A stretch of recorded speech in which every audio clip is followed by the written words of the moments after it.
Hello दोस्तों, कैसे हैं आप। दोस्तों, अगर आप भी कॉम्पिटिटिव एग्जाम की तैयारी कर रहे हैं जैसे कि banking, railway, SSC and other competitive exam, तो दोस्तों आज की ये वीडियो आपके लिए बहुत ही ज़्यादा हेल्पफुल होने वाली है।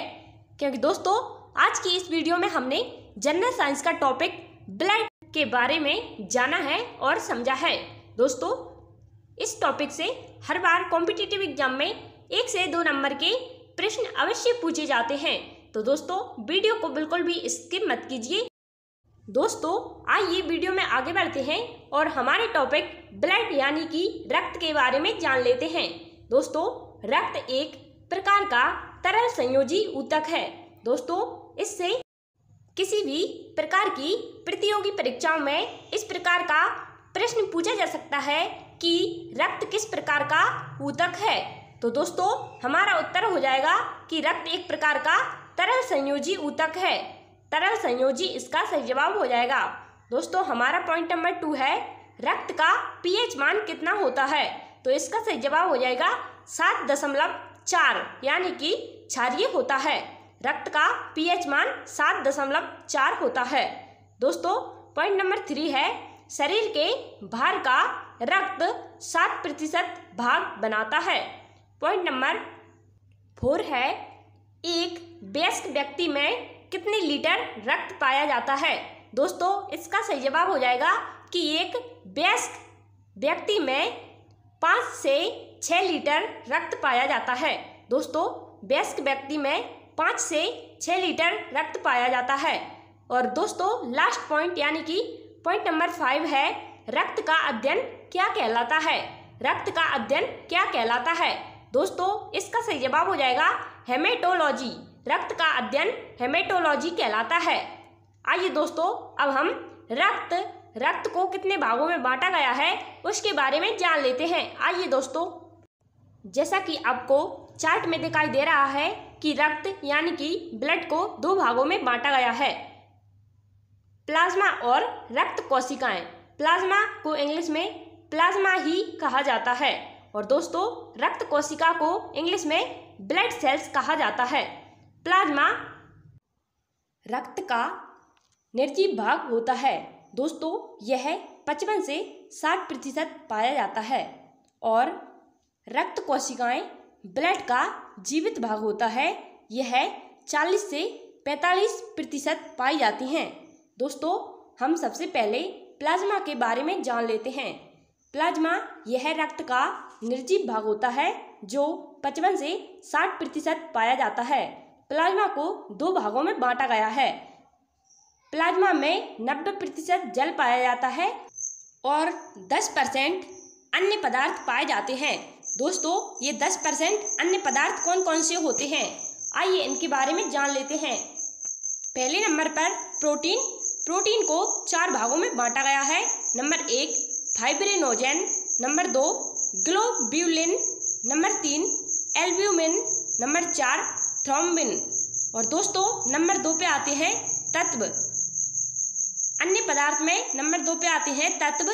तत्व होते हैं 4 प्रकार के, Na+, K+ और Ca2+ और Cl-। दोस्तों ये इनके प्रतीक चिन्ह है। दोस्तों Na+ का मतलब होता है सोडियम आयन और K+ का मतलब होता है पोटेशियम आयन और दोस्तों Ca2+ का मतलब होता है कैल्शियम आयन और दोस्तों Cl- का मतलब होता है क्लोरीन। आइए दोस्तों अब हम थक्कारोधी पदार्थ यानी कि एंटी कोएगुलेंट के बारे में जान लेते हैं। दोस्तों थक्कारोधी पदार्थ का नाम है हेपेरिन। आइए दोस्तों अब हम विटामिन के बारे में जान लेते हैं। दोस्तों इसमें विटामिन के पाया जाता है, अन्य पदार्थों में विटामिन के पाया जाता है। और दोस्तों 5वें नंबर पर आता है एंटीबॉडीज। आइए दोस्तों अब हम रक्त कोशिकाओं के बारे में जान लेते हैं। दोस्तों रक्त कोशिकाएं जीवित भाग होता है ब्लड का और यह 40 से 45% पाई जाती हैं। दोस्तों रक्त कोशिकाएं 3 प्रकार की होती हैं। नंबर 1 लाल रक्त कणिकाएं, इसको इंग्लिश में रेड ब्लड सेल्स कहा जाता है।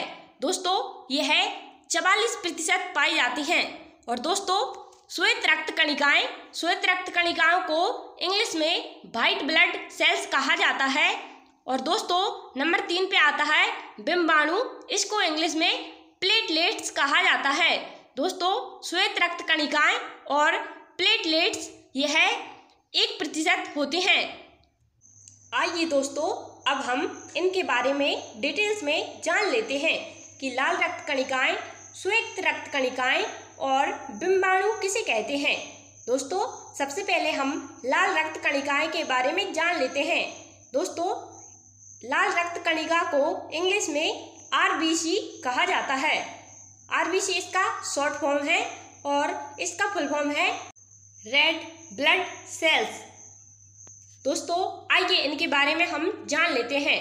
दोस्तों RBC का अन्य नाम होता है एरिथ्रोसाइट्स।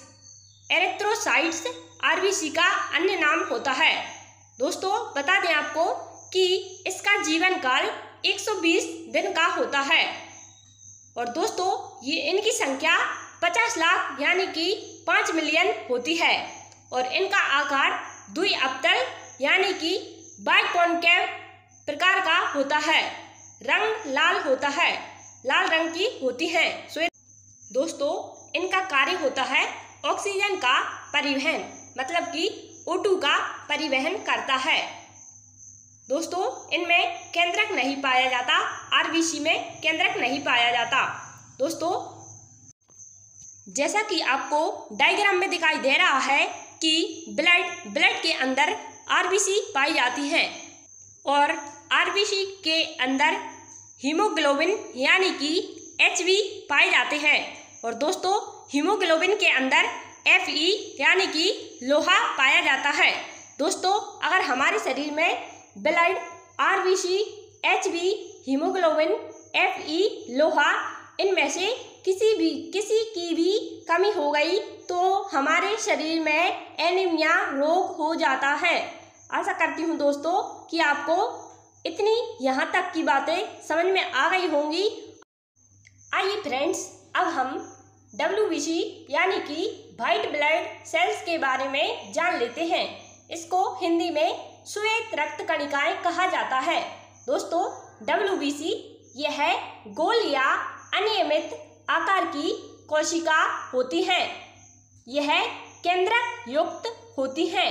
इनका मुख्य कार्य रोगाणुओं से लड़कर शरीर को सुरक्षा प्रदान करना होता है। इन्हें शरीर का सैनिक कहा जाता है क्योंकि दोस्तों यह हमारे शरीर की रक्षा करती हैं, इसीलिए इनको हम सैनिक कहते हैं। दोस्तों इनका जीवन काल 2 से 3 दिन का होता है और इनकी संख्या 10,000 के लगभग होती है। और दोस्तों WBC की अधिकता से रक्त कैंसर यानी कि ल्यूकेमिया हो जाती है। और दोस्तों WBC की कमी से ल्यूकोपेनिया नामक रोग हो जाता है। ल्यूकोपेनिया नामक रोग हो जाता है इसकी कमी से, और अधिकता से ल्यूकेमिया यानी कि रक्त कैंसर हो जाता है।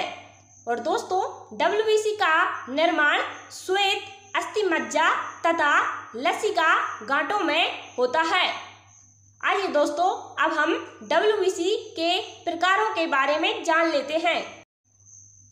दोस्तों WBC के 5 प्रकार होते हैं। नंबर 1 लिम्फोसाइट्स, यह 20 से 25% पाए जाते हैं। और दोस्तों नंबर 2 पे आता है मोनोसाइट्स, यह 2 से 10% पाए जाते हैं। और नंबर 3 पे आता है इओसिनोफिल्स, यह 2 से 3% पाए जाते हैं।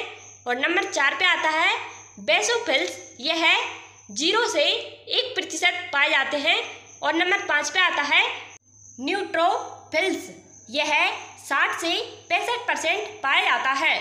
दोस्तों लिम्फोसाइट्स आकार में सबसे छोटी होती है और दोस्तों मोनोसाइट्स आकार में बड़ी होती है। दोस्तों लिम्फोसाइट्स और मोनोसाइट को मिलाकर लसिका ग्रंथियां बनी होती हैं। और दोस्तों इओसिनोफिल्स और बेसोफिल्स और न्यूट्रोफिल्स इन तीनों से मिलकर अस्थि मज्जा बनी होती है। आशा करती हूँ दोस्तों कि यहाँ तक की वीडियो आपको समझ में आ गई होगी। दोस्तों आइए अब हम लिम्फोसाइट्स और मोनोसाइट्स के बारे में थोड़ा डिटेल्स में जान लेते हैं। दोस्तों लिम्फोसाइट्स बी सेल तथा टी सेल का उत्पादन करती हैं, मतलब कि बी कोशिकाएं और टी कोशिकाओं का उत्पादन करती हैं लिम्फोसाइट्स। और दोस्तों मोनोसाइट्स यह रोगाणुओं का भक्षण करती हैं और दोस्तों यह आकार में बड़ी होती हैं। आशा करती हूँ दोस्तों कि आपको लिम्फोसाइट्स और मोनोसाइट्स समझ में आ गए होंगे। आइए दोस्तों अब हम बिंबाणु यानी कि प्लेटलेट्स के बारे में जान लेते हैं। बिंबाणु या प्लेटलेट्स या थ्रोम्बोसाइट्स यह कोशिका रक्त का थक्का जमाने का कार्य करती है। यह गोल तथा लंबी होती है। इनका निर्माण अस्थि मज्जा में होता है। इनका जीवन काल 7 दिन तथा संख्या में 2 लाख तक होती हैं। दोस्तों इनका जीवन काल 7 दिन तक का होता है और ये संख्या में 2 लाख तक की होती हैं। लगभग 2 लाख तक की संख्या में पाई जाती हैं। और दोस्तों थ्रोम्बोसाइट्स की कमी से थ्रोम्बोपेनिया नामक रोग होता है। और दोस्तों थ्रोम्बोसाइट्स की अधिकता से थ्रोम्बोसाइटोसिस नामक रोग होता है। दोस्तों वीडियो को यहीं पर समाप्त करते हैं। आशा करती हूँ दोस्तों कि वीडियो पसंद आई होगी। अगर वीडियो थोड़ी सी भी हेल्पफुल लगी हो तो वीडियो को लाइक करके चैनल को सब्सक्राइब जरूर कर लीजिए। सब्सक्राइब करना बिल्कुल फ्री होता है और इसी प्रकार के नॉलेज के लिए हमारे चैनल पर बने रहिए। Thanks for watching. Thank you.